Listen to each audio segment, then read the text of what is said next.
Okay, so good morning. Hi, guys and girls. I'm pretty sure that the reason you're looking at this video is because you want to do a little bit of revision before your upcoming writing exams. So, this video is literally going to go through what kinds of things you will see in your writing exam at level 1 and 2. It is slightly different for entry level students, but some of this is also very relevant for them as well. So if we have got any entry level students watching this, do pay attention, particularly to things like paragraphing and features of layout. Some of it you won't need, but it will still help you. So the plan of action for this video is we're going to look at an example question so you can sort of see how it's kind of laid out. We're going to talk about what steps you can take to tackle it and sort of how to approach it. And then I'm going to do a reminder about structuring your different kinds of text that you might come up against in the exam, because I know a lot of people feel a bit wobbly about that. It's not always as essential as you think, because there is some underlying structure that we're going to talk about. But have a little listen, have a little look, and hopefully this will help you to revise a little bit. So, what we have here is an example web forum or a web discussion. So when we come up against these in the exam, we quite often get given an example, like you can see here with the template at the top of the page. This acts as sort of background information. So when you see your writing task in the exam, they will give you some information about the scenario or the situation that you are supposedly in. In this example, we are part of an online discussion started by this lady called Martha, all about her perfect day, and she's trying to find out ideas from other people. With that, you won't just get given the background information, you will get some instructions underneath about what to actually do, so what the writing task actually is. Let me just move that bar out of the way for you. So it will tell you some very key important information here, and it will also give you some bullet points which are there to help you in terms of what you could talk about. It's not set in stone. If you've got other ideas, you can include them as long as they're relevant and appropriate to the topic and so on. But the bullet points are there to help you. They're a sort of springboard, a starting point for you to sort of gather your ideas. And they're usually given to you in a sort of a logical kind of order. They follow on from one another, which is also very helpful for you when you are trying to organise your writing and your response. When we read through, obviously we need to read through very carefully. There's a couple of things that we would need to have in our mind. So whenever we approach a text, I tend to remind students to look for the PAL. So when I say PAL, I mean purpose, audience, language, and layout. So if I'm sort of, hang on a second, if I'm approaching a task in a little bit more detail, what does that mean? What, my purpose, am I describing something? In which case, will I need to use lots of details? Am I explaining or, sharing views, being informative? If that's the case, will I need to put in some facts, some opinions, or maybe even some statistics to back up what I'm saying? If I'm complaining or, perhaps being persuasive, trying to convince someone, will I need to use some other language techniques such as rhetorical questions, direct address? When I'm trying to achieve a purpose, so, when I'm looking at my reason for writing, what am I trying to achieve by creating this text? I've got to think about how I achieve that. What am I going to do in my writing to describe something or to complain about something? It's going to affect what I do. So I need to know before I begin writing what I'm actually trying to do. So that is my purpose. I also need to have an idea of who my audience is. Is it one person? Am I writing to an individual? Am I going to talk to them directly? Is it someone I know? Is it someone I don't know? Is it going to be something that is seen by a wide audience? So things like articles, web discussions, online web pages, all those sorts of things are accessible by lots and lots and lots of people. That's going to have an impact on the way I write. That's going to have an impact on kind of language that I use, the way I talk, the words that I choose to use. And that kind of links into this bit here about language. So, am I going to be formal? Is the situation formal? Do I need to be businesslike and professional? Again, my audience, am I writing to one person? Am I writing to someone that I know? Am I writing to someone I've never met before? That will impact on how formal I need to be. Is it for friends and family? Is it for people that I know really well? Is it for people of my same age group, of my peers, other students? If that's the case, I can probably be more informal, more chatty, more casual, using words that are contracted like I'm and can't. Maybe even using some colloquial, so chatty, casual language like I would use when I'm just talking to my friends at lunch, that sort of thing. And again, with language, depending on my purpose, depending on what I'm doing, am I sharing views? Am I being persuasive? What language techniques might I need to use? Might I need to incorporate to help me achieve that? So you see these start to overlap and blur into each other a little bit. But again, these are all things that I need to take into account when I'm reading through that task. Things like layout as well. What do I need to include? Well, every text that we write has IPPPC structure in it. Don't worry if you can't remember what that is, because we're going to talk about that in more detail a little bit further on. But things like headings. Do I need a heading or a title to show what my text is about? Do I need to include the date? Do I need to include my name to show who's written it? Do I need bullet points? Do I need subheadings? All those little things, all those different organizational features or features of layout help us to organize our writing on the page. It helps to show the examiner that you know what kind of text you're being asked to write. And it also helps any reader to sort of follow what you're saying a little bit more easily if we can organize it in a clear way. So when we approach a text, when we read through carefully, we find out the scenario, we look at those bullet points, we need to have this kind of in the back of our minds like a little checklist. So if we return to the example we just looked at, okay, so let's have a little think. Purpose.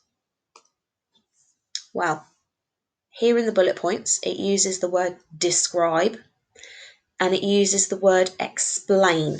So that's a good clue that I need to be using, lots of details in my description.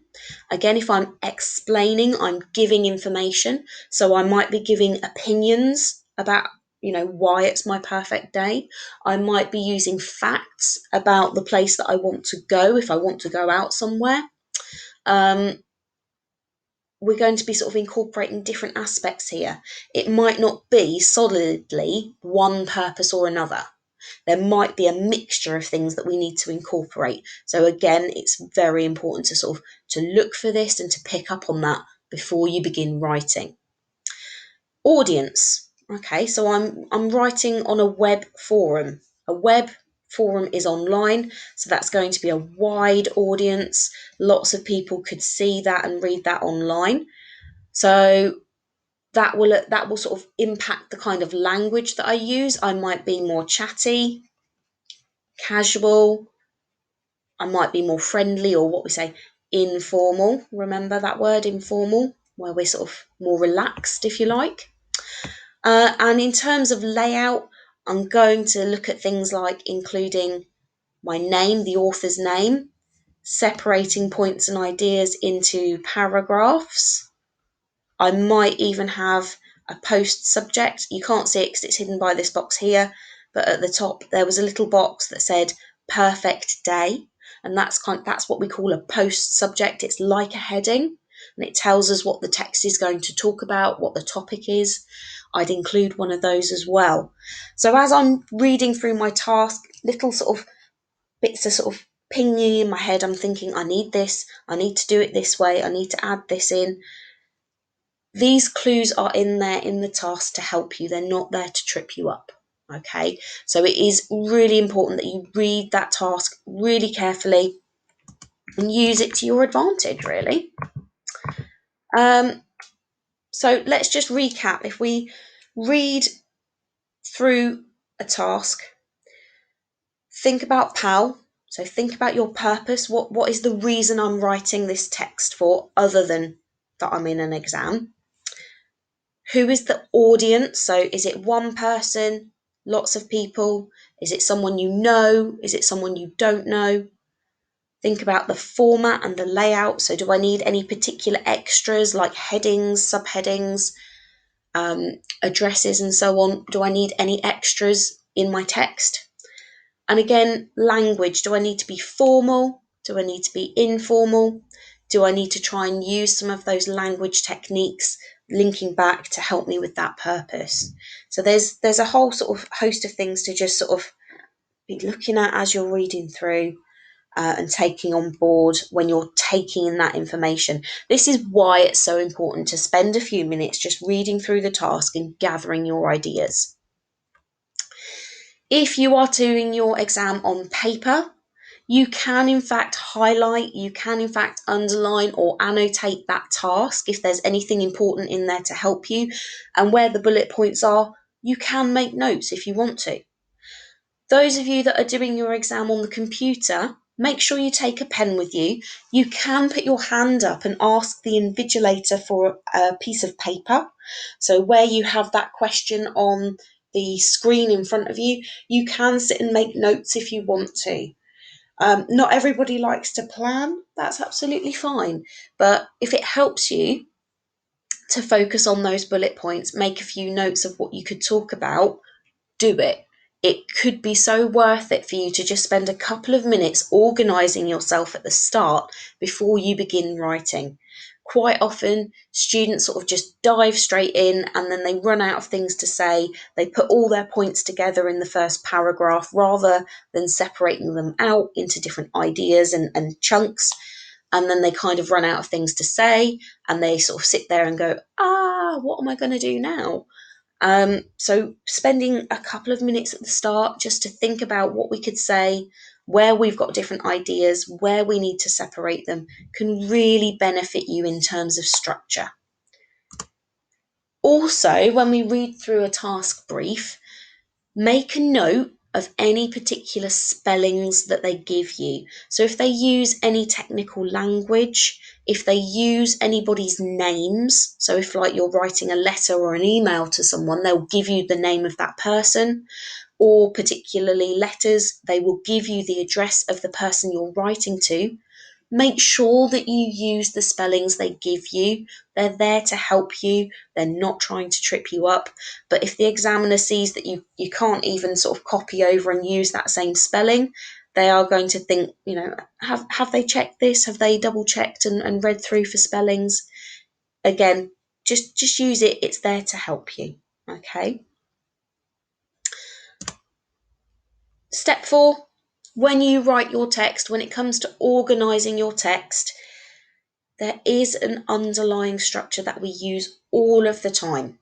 Okay, and it doesn't matter whether you're writing a letter, a review, an article, a report, the same structure is there underneath all the added extra parts. And that structure is what we sometimes refer to as IPPPC structure. So each of those letters stands for a section in your writing. And we often do this without even realising it.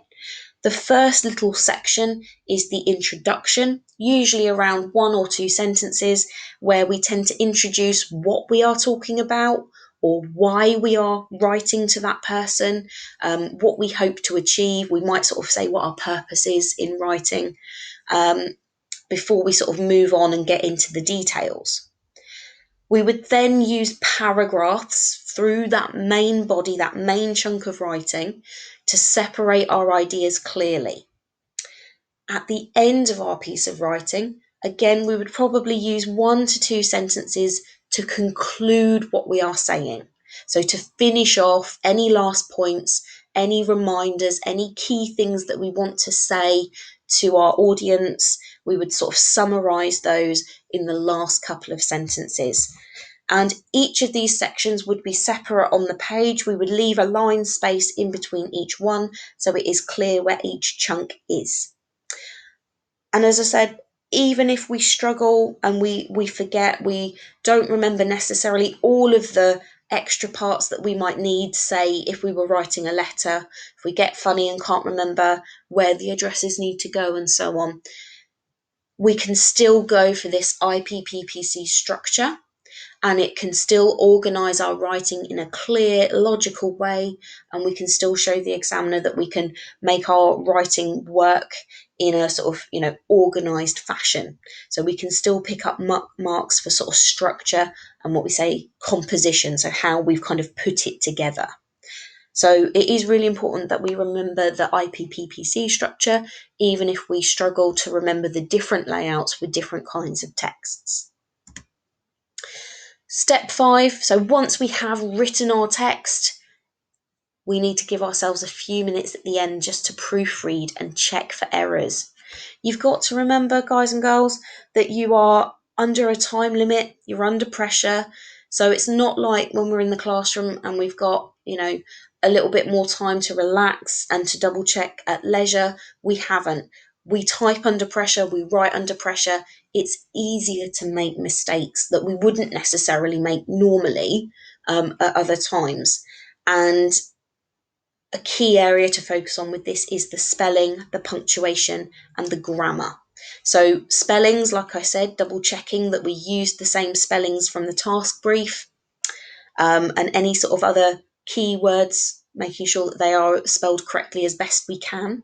We don't have access to a dictionary in the writing exam, so we've got to sort of roll with it and sort of use our knowledge as best we can for any technical words. But if you're not sure, have a go. It's sometimes better to try and use that sort of more technical word and have a go and the spelling not be 100%, because it shows the examiner that you understand the situation that you're in. Punctuation is absolutely key to helping structure your sentences and structure your paragraphs. So it is really important that you spend some time double checking where your full stops are, making sure that it's clear where each sentence begins and ends, because a lot of the time we miss them when we're rushing and the sentences start to blur into each other. And again, commas are really, really important in helping the sort of to structure the chunks within our sentences and making sure that, the sentences are put together in the best way possible. I've done a separate video on punctuation if you want to have some reminders about punctuation. So have a look in the little folder where you found this video. I'm not going to go into too much detail on it here. And grammar, when I say grammar, that's making sure your sentences make sense, that we've got all the bits of information that we need in that sentence, nothing's missing, that it all kind of matches up and it sounds right as if we were saying it out loud, and that we're not sort of putting any extra words we don't need, and that we're not missing any words that help it to make sense. So make sure you give yourself a couple of minutes at the end to scan through. It is hard when you're proofreading your own work. It's always harder when it's your writing and not someone else's, but you could be saving yourself so many marks if you have made errors, if you pick up on them before you submit your work. It's going to boost your SPAG marks if you take that time just to check. So really important there, guys. So we're now going to move on and talk about text layout and structuring. I mentioned that IPPPC kind of structure that underlies every text that we write. And I mentioned paragraphs. Paragraphs are the sort of the key unit, the key section that you're going to use when you're building your text once you've got past sentences. But you've got to remember that a paragraph is a group of sentences. It's all about the same topic or the same idea or the same point, but it's got to be more than one sentence. A lot of the time, I can see students writing a really long sentence, and it might be that there are several sentences not separated and we need to break them down, or it might be that you've just written a longer sentence and it takes up several lines on the page. Just because a sentence goes over several lines doesn't make it a paragraph. It's still only one sentence. So from that capital letter at the start to the full stop at the end, that is one sentence. And if it's one sentence on its own, that's not really a paragraph.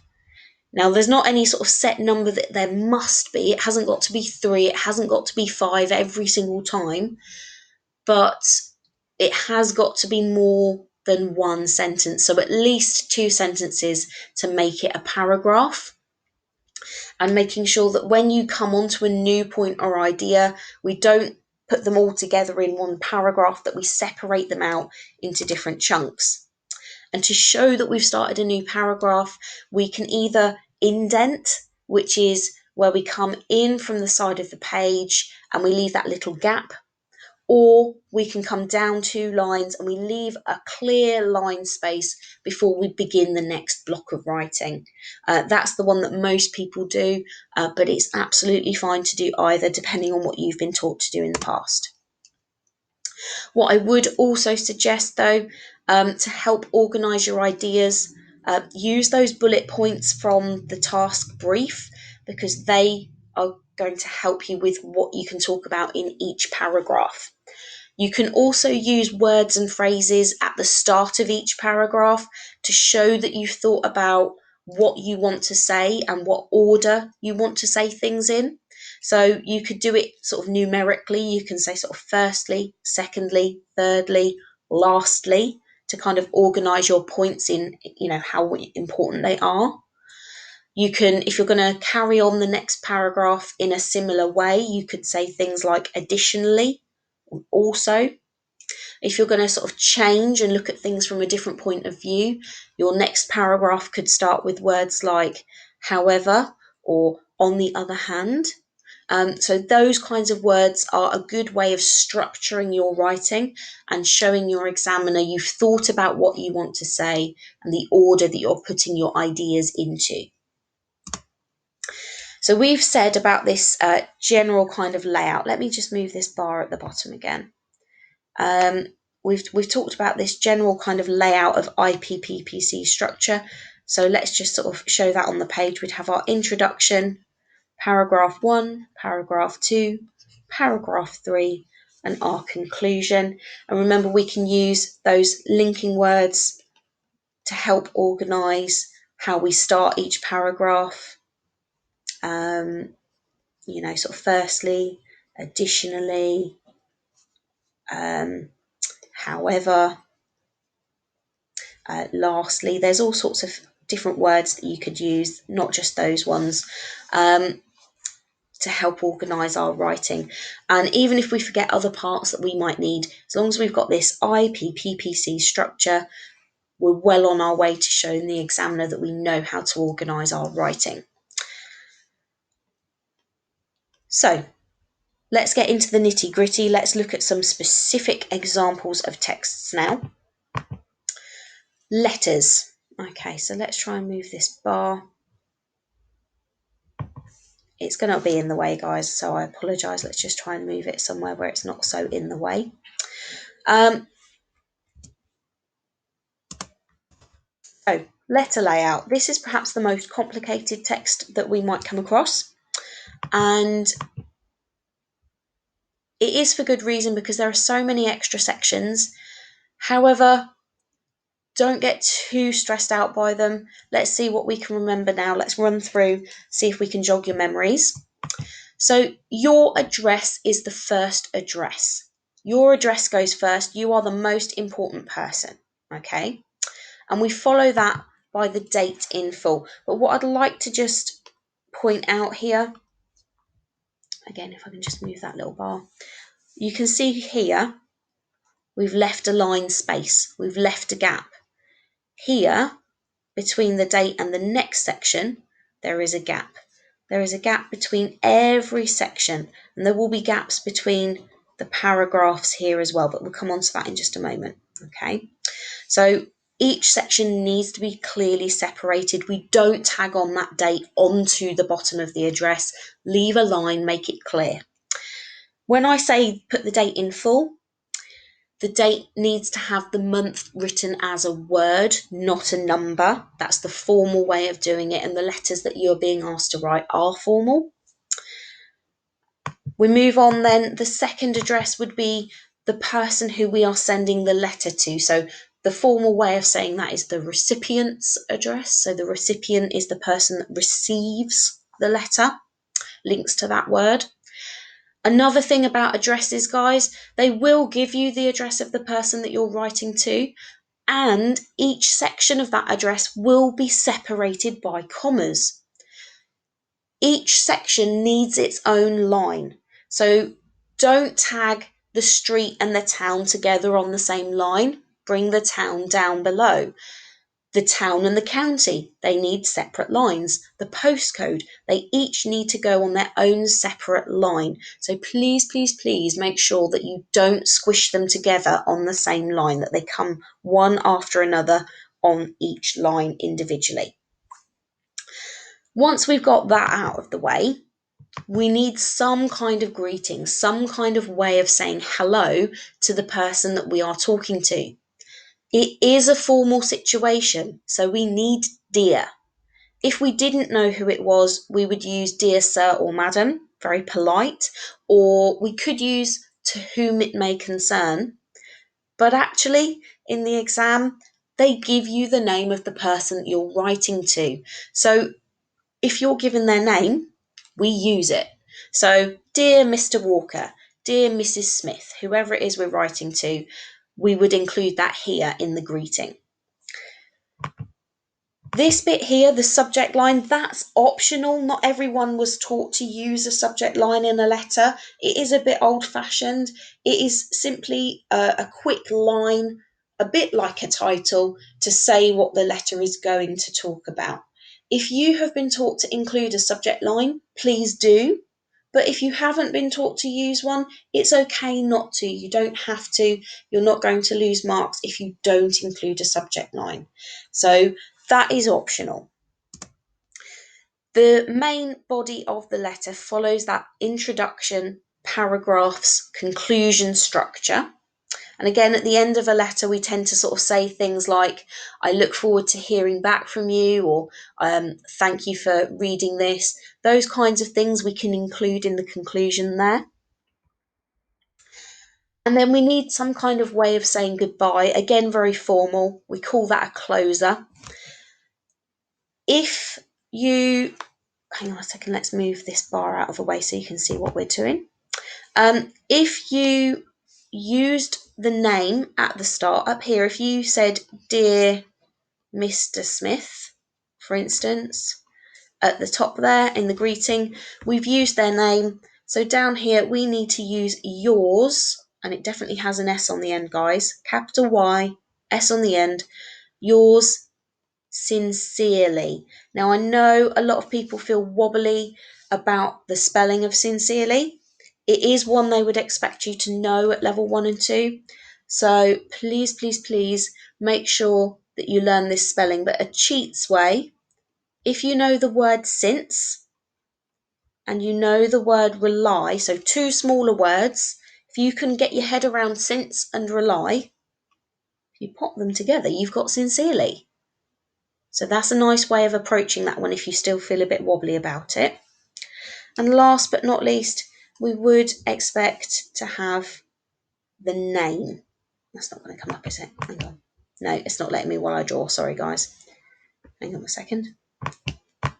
There we go. So even though your name is on the exam paper or on the program, if it's on the computer, you would be expected to include your name in the letter. It is formal and traditional. Something else I just want to point out here. We need to be consistent with our use of commas in a letter. So if you were taught to put a comma at the end of each part in an address, at the end of the greeting, at the end of the closer, do it, but make sure you do it all the way through these sections. If you were taught not to use commas at the end of the addresses, make sure you don't put a comma at the end of the greeting and closer as well. We need to be consistent all the way through. We can't put some commas in the top address and then none in the second address. Can't put one for the greeting and then forget for the closer. We need to be consistent, so we need to keep it the same all the way through the text. You would, of course, be using commas in the main bit of your writing within your sentences anyway, so make sure that you keep an eye on that throughout the whole text for me. Okay, so onwards, guys. Emails. So emails, very, very similar to a letter, but actually a little bit nicer, a little bit kinder, a bit more straightforward because there's less parts to remember. You quite often get a template at the top of the page or the exam paper that looks like the example on the screen. They quite often fill in some of these boxes for you, but if they don't, make sure you click on it or write on it and put something appropriate. So, for example, in the box where it says to, make up an appropriate email address. Where it says subject line, that's what the email is going to talk about. So, a quick overview of what your subject or your topic is. Some people have been taught to put the date into an email. It's not essential because in the real world you would see in the inbox when that arrived in your inbox, and the examiners know that. So if you were taught to, you can include one, but you don't have to. It's not essential.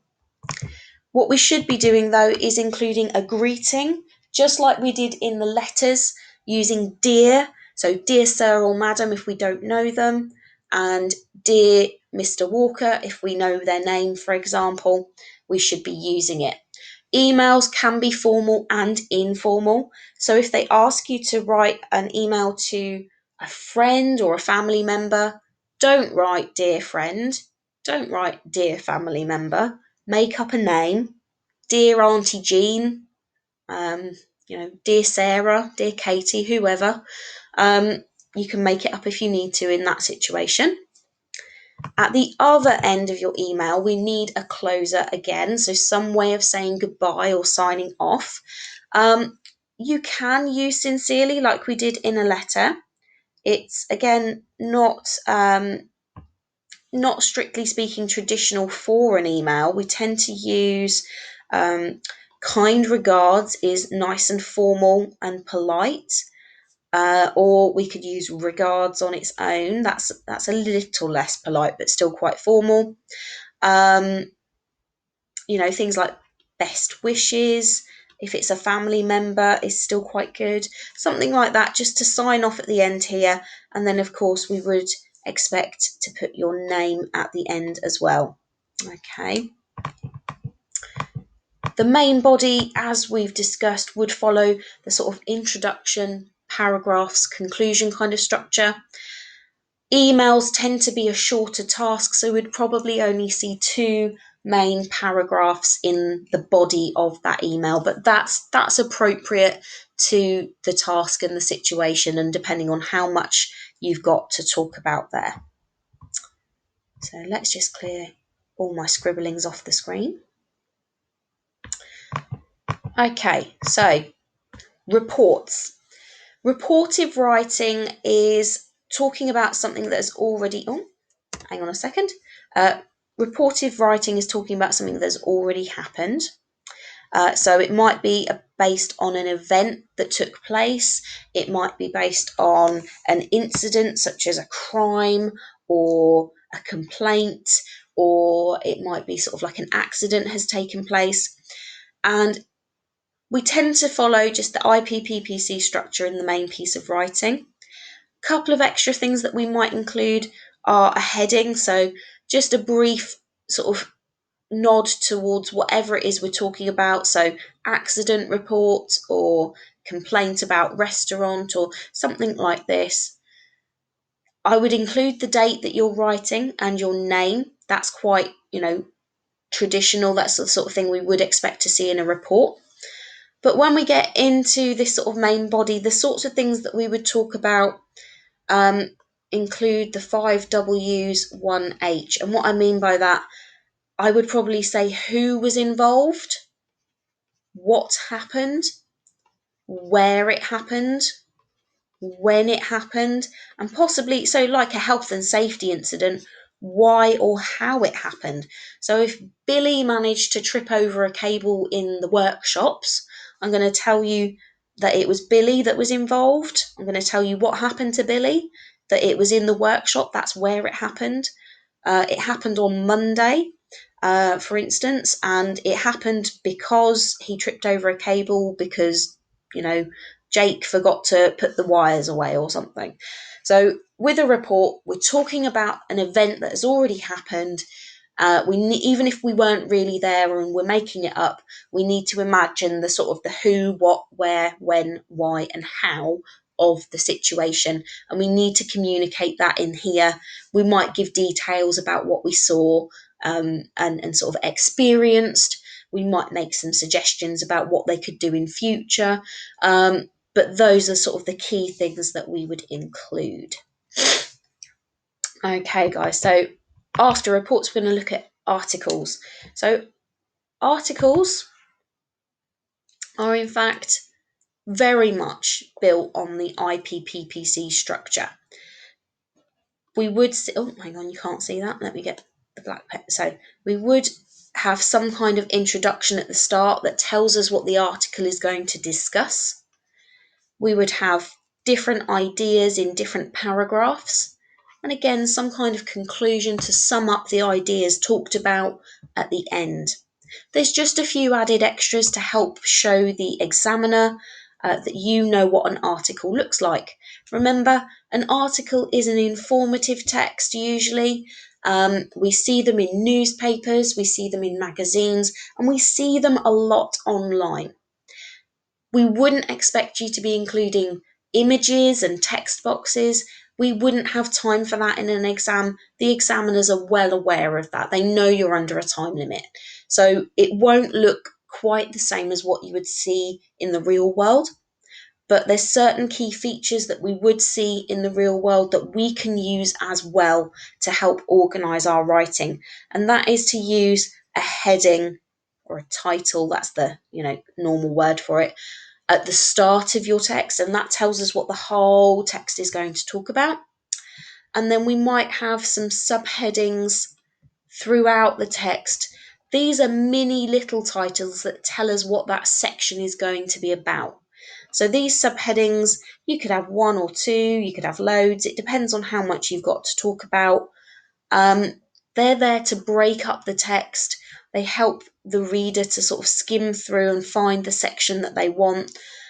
You could also include the author's name if you want to. You could put that at the top under the title, or you could put it right at the end as well. We see that a lot in newspaper articles and so on.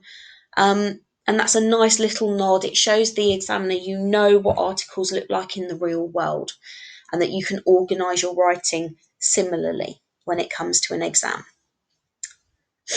Okay. Let's just clear those scribbles as well.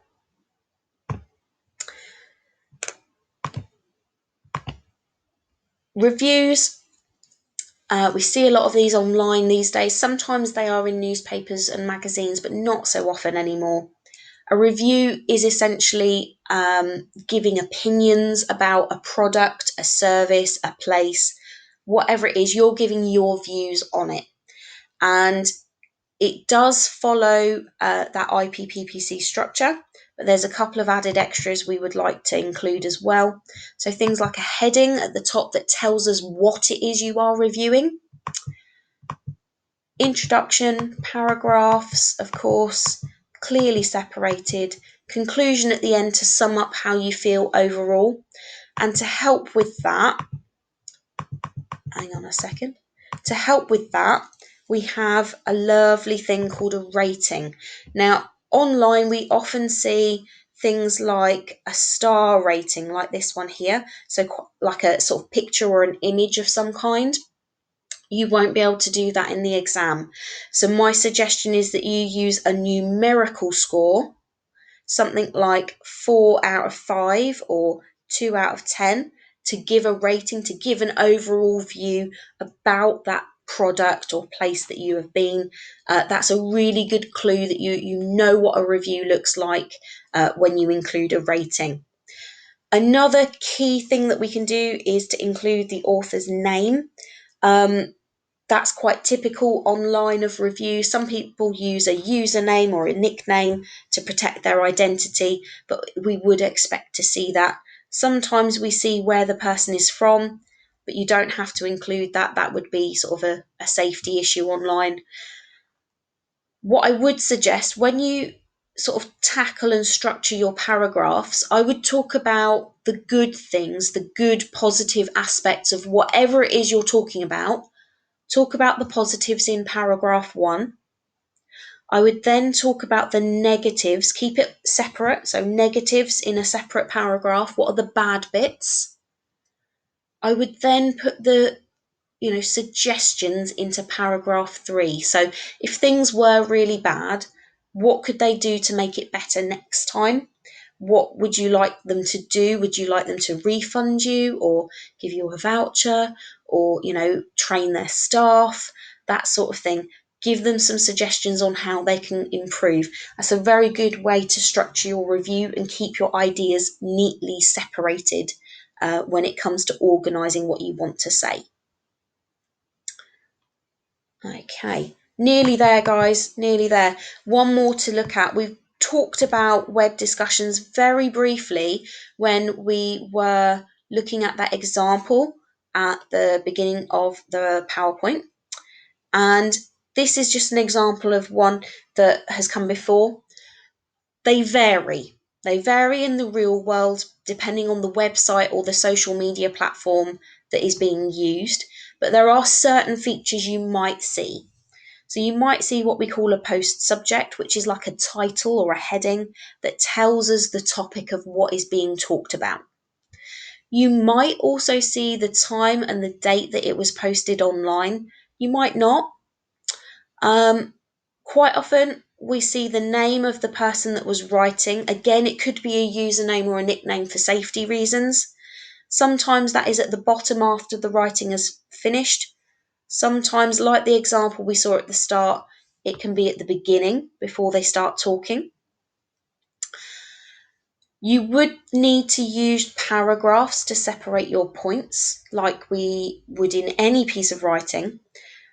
When you come across this in a question in the task brief, they will probably give you an example, as in the first person or second person in that discussion, and you've got to imagine that you're the next person in that conversation. However, they're not going to give you paragraph after paragraph of writing, because if they talk about it all, you'd have nothing left to talk about. So the example you'll get given will only be a couple of sentences long. I just want to point out, if you only write a couple of sentences like they do, that will not be enough. At level 1 and level 2, you need to be aiming for at least 2 paragraphs to really showcase to the examiner what you can do in terms of your writing skills. And if you only give a couple of sentences, you won't be giving enough for the examiner to go on. So, the example is all well and good, but you need to write more than what they do. I would also suggest, as I say, the layout can vary a little bit. Follow what is given to you in the example. So if the name is at the top and the topic is at the top, copy what they do. If they include the time and date, put it where they did. If they don't include it, you don't have to. So follow and mirror the same layout that you see in the example in your question. Okay? We're nearly there, guys. Just a little bit more information for you, just to make sure you've got everything and that you're prepared for when we go into this exam. Oh, hang on. There we go. Oh, there you go. It's all there. So, your exam is made up of 2 parts, guys. There are 2 pieces of writing that you need to do in that time, and you are given 60 minutes at both level 1 and level 2 to tackle your writing exam. Task 1 is a slightly longer task. It's worth more marks. As you can see there, it's worth sort of 21 marks.